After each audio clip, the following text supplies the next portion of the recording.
Yang dilawan oleh Islam itu feudalisme, Pak. Kalau kader itu udah nggak boleh nanya pemimpin, itu feudal. Itu bukan Islam. Nggak bisa itu terima. Nabi Muhammad itu khatamul anbiya wal mursalin. Dari sisa manusia akhir zaman tuh beliau yang diambil menjadi nabi akhir zaman. Tapi coba lihat sikapnya kepada sahabatnya itu. Dipanggilnya sahabat. Maka Garbi saya usulkan manggil saudara-saudaranya sahabat, karena niru nabi kita. Nabi itu nabi, sertifikatnya dari Allah. Tapi manggil orang sahabat. Nabi itu dicium tangannya nggak mau, masuk ruangan berdiri dia marah. Apa kamu mau mengistimewakan saya seperti orang-orang dulu mengistimewakan pemimpinnya? Nggak ada feudalisme dalam Islam. Kalau orang ini menikmati feudalisme, ya kan, struktur jabatan membuat dia feodal, gampang tersinggung, gampang marah, sedikit-sedikit taruh di mana muka saya, ya mukanya nggak kemana-mana padahal. Itu nggak bisa jadi bagian dari abad 21. Kita membangun negara modern, kultur kita kultur modern. Yang melahirkan tradisi bernegara itu Nabi Muhammad SAW. Piagam Madinah itu cermin dari konstitusi Indonesia. Itu adalah piagam tertulis pertama dalam sejarah umat manusia. Sebelumnya kepemimpinan itu cuma konvensi. Kepemimpin itu karena darah, dari anak, dari bapak turun ke anak, dari anak turun ke cucu. Itu sejarah. Tapi Nabi mengajak orang berorganisasi secara rasional. Ada piagamnya. Nabi bikin perjanjian tertulis. Beliau ummi, gak bisa membaca, tapi semua tertulis. Karena tradisi modern. Lah kita ingin PKS itu jadi partai modern, nggak mau. Semua mau diatur saya pimpinan, ya nggak bisa dong Pak. Makanya waktu sidang kenapa saya menang, bukan karena nyogok hakim. Karena hakimnya nanya, ini ada dua lawyer, ini lawyer saya, basisnya undang-undang, ini ada lawyer, katanya kader PKS. Saban hari ngomong ADRT, yang gak ada juga ADRT-nya itu. Dia bilang keputusan pimpinan. Lah ini lawyer, hakimnya ini orang Bali Pak. Setiap mendengar lawyer dari PKS ini ngomong, dia bingung, kok ini ngomong ADRT mulu, ngomong keputusan pimpinan. Hakim bingung, dia nggak paham ini. Orang Bali Pak. Ini lawyer saya karena orang biasa begitu, bukan kader. Menurut undang-undang dasar, menurut undang-undang tentang HAM, menurut KUHP, menurut KUHP. Kata orang Bali ini, hakim dari ini betul, yang ini betul. Ya karena kita bersengketa di ruang publik. Tapi ini kawan ini nggak mau tahu. Ini partai, undang-undangnya lebih tinggi dari negara. Hakim-hakim dalam partai ini lebih ikhlas. Nah nggak boleh begitu dong. Uji terbuka. Kalau bikin partai, kulturnya lekatkan kepada kultur negara. Jangan tertutup. Mindahin enak, orang seenaknya mecat orang pakai WA. Ini kultur abad 21 nggak bisa begitu lagi. Nggak bisa. Aneh kalau PKS itu bisa bertahan. Nggak masuk akal.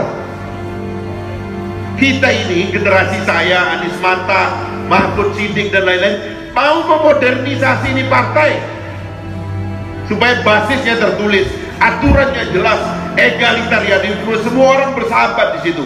Nggak boleh orang main belakang, nggak boleh tikam orang main belakang. Kulturnya jantan. Tapi nggak mau. Maunya terus begitu. Oh, ini soal harga diri. Apa ini harga diri? Emang orang lain nggak punya harga diri? Sama-sama punya harga, nego lah. Ya di dunia kan begitu, kita nego aja. Urusan kita dengan Allah privat. Urusan kita tengah malam doa dengan Allah privat. Urusan kita istikharah depan Allah privat. Tapi urusan publik nego kita. Saudara mau mencat saya, apa dasarnya? Ayo kita bersengketa, begitu. Ini yang diminta. Semua orang itu kalau dipecat itu terima. Ya nggak bisa. Bagaimana Anda mau nyuruh kader-kader ini jadi singa yang membela rakyatnya kalau mencet kader seenaknya dan kemudian nggak boleh bela diri? Nggak bisa. You are not belong to the culture of 21st century. Ini kultur abad 21, kultur demokrasi, kultur Islam.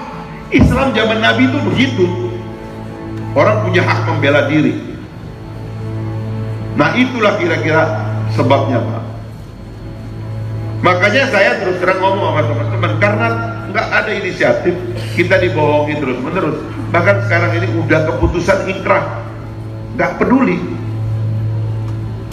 Makanya ya saya mau izin, saya mungkin terpaksa harus menyita kantor itu nanti itu. Apa boleh buat? Demi perbaikan dan reformasi dalam kehidupan masyarakat kita. Karena nggak boleh ada kultur yang nggak bisa kita jelaskan di ruang publik. Kita harus melahirkan generasi Indonesia dan khususnya generasi Islam ini sebagai generasi yang bertanggung jawab. Ya. Itu kira-kira sebabnya, Pak. Ya. Makanya kan nggak berani ketemu saya. Coba ketemu saya terbuka di depan umum, di depan media, ayo. Maunya sembunyi di balik wibawa pimpinan. Nggak boleh begitu. Nggak ada. Nabi aja nggak begitu. Kita ini siapa? Nah itu, Pak, ya. Tadinya saya mau agak romantis, tapi ya begitu. Soal kemungkinan kultur kekuasaan bertahan lalu mengintimidasi orang-orang kritis, ya siap aja. Saya terus bicara begini, memang ada melekat pada diri saya itu adalah kekebalan imunitas sebagai anggota DPR. Pak El Nino saya itu kebal karena konstitusi itu melindungi mulut saya ini sebagai anggota DPR untuk bicara apapun demi untuk mengungkap apa yang tidak berani diungkap oleh orang lain. Saya ingin kekebalan seperti ini ada di semua mulut rakyat. Maka nanti siapa presiden yang berjanji kepada kita untuk menghentikan segala macam intimidasi terhadap pernyataan pendapat lisan maupun tulisan, itu yang kita pilih.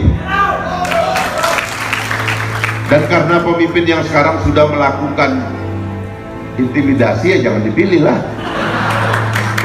Ya otomatis kan cuma dua. Ini bukan kampanye, ini masuk akal kan? Kalau sudah masuk akal, bismillah. Assalamualaikum warahmatullahi wabarakatuh. Waalaikumsalam.